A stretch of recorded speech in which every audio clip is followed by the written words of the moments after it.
dancers, singers, jugglers, sideshow freaks, lion tamers, and football players. We're in the boredom-killing business. But you people sit there day after day, night after night, all ages, colors, creeds. We're all you know. You're beginning to believe the illusions we're spinning here. You're beginning to think that the tube is reality and that your own lives are unreal. You do whatever the tube tells you. You dress like the tube. You eat like the tube. You raise your children like the tube. You even think like the tube. This is mass madness, you maniacs. In God's name, you people are the real thing. We are the illusion. The last thing the men behind the curtain want is a conscious, informed public capable of critical thinking, which is why a continually fraudulent zeitgeist is output via religion, the mass media, and the educational system. They seek to keep you in a distracted, naive bubble, and they are doing a damn good job of it. In 2005, an arrangement between Canada, Mexico, and the United States was made.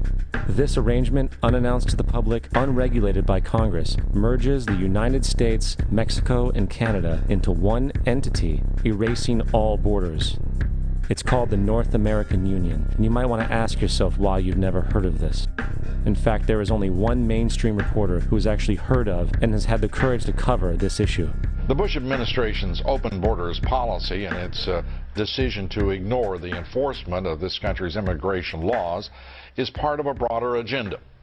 President Bush signed a formal agreement that will end the United States as we know it, and he took the step without approval from either the U.S. Congress or the people of the United States.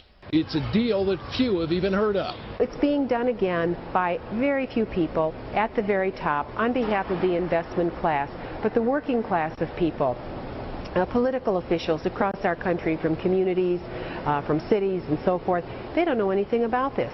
This isn't some trade agreement. It is a total removal of sovereignty from these countries, which will also result in a completely new currency called the Amero. Fall. Apart from that, I think one thing people who are dollar-based need to focus on is the Amero. That's the one thing that nobody's talking about, but I think it's going to have a big impact on everybody's life in Canada, the U.S., and Mexico. The Amero is the proposed new currency for the North American community, which is being developed right now between Canada, the U.S., and Mexico to make a borderless community, much like the EU, and the dollar, Canadian dollar, U.S. dollar, and the Mexican peso replaced by the Amero. By default of this agreement, the American Constitution will eventually be obsolete. You would think that a situation like this would be on the cover of every major newspaper. That is until you realize that the people who are behind this movement are the same people behind the mainstream media, and you are not told what you're not supposed to know.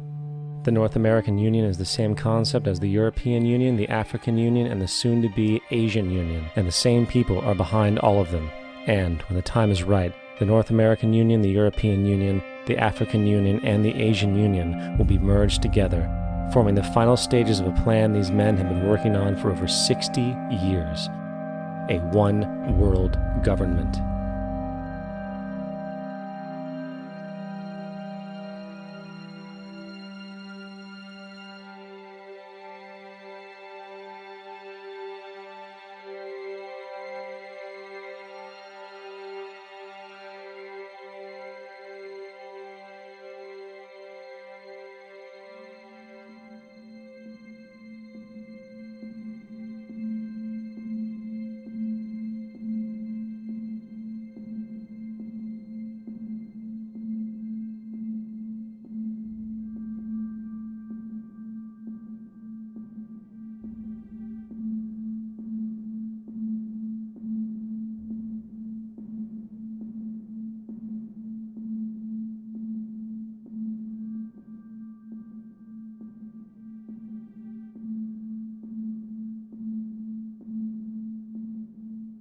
One bank, one army, one center of power. And if we have learned anything from history, it is that power corrupts, and absolute power corrupts absolutely.